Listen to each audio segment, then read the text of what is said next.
Oh, hi! First of all, yes, I did color this myself. Remember that time I tried to make shorts and it went really poorly? After actually looking at a pair of shorts, I came up with actual pattern pieces. It's actually not too hard of a shape.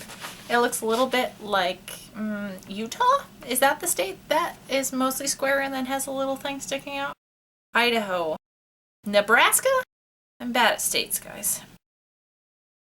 The back piece is going to be a little bit bigger for the booty. The front piece is going to be a little bit smaller. Just a disclaimer, the measurements I have on my pattern pieces are for a 34-inch waist because that is what my waist size is, give or take a few pizzas. Let's get to it for real, guys. Here is what you need.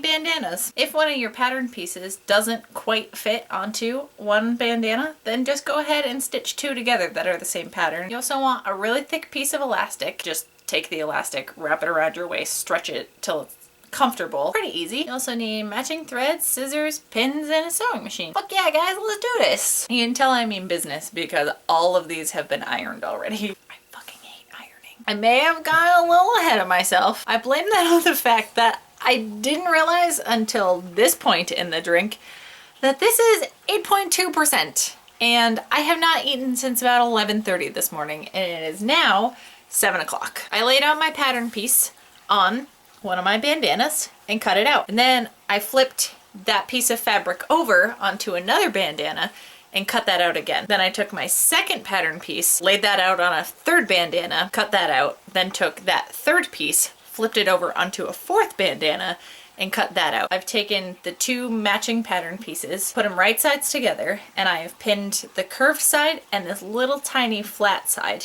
together. And I'm gonna do a straight stitch all along here. And then same for the back piece. I pinned along the curve and I'm gonna do a straight stitch there. Hell yeah! Now you can go ahead and open those up. You're gonna take the right sides of a front and back panel and you're gonna attach those side seams together. Then do right sides together on the other side of your shorts. I don't know why the word front butt always pops into my head. What does that mean? Now the super unspeakable section to do.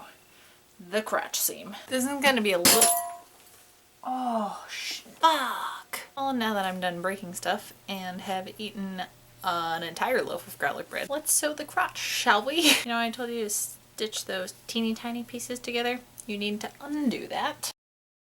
Take this right sides together, kind of have like a little V section going on. You're just gonna straight stitch those together. We're gonna fold everything over 1/2 inch. You know, this is where your leg meat's gonna go. And then either go right ahead and pin it and straight stitch it or iron that hem and then do the same for the other leg hole. That's what the crotch and the leg hole should look like. This is inch wide elastic. Measure down 1 inch on the inside of your shorts. Fold that over. Don't actually sew the elastic into this part. That was just to show you how far down this is gonna go. So the way I found easiest was I pinned that far down on all of the seams. Now that you've either ironed or pinned that whole thing down, I'm gonna start at one of the seams, do a straight stitch almost all the way around. I'm gonna leave like a 2-inch gap. Did you remember to leave that gap there? You're gonna feed one end of the elastic into that open hole. Okay, so once you have it pulled all the way around and you have both ends sticking out, go ahead and overlap the elastic just a teeny tiny bit and then just do a straight stitch over both layers. Straight stitch over that open gap. Let's try them on. This would be what I was trying to do last time.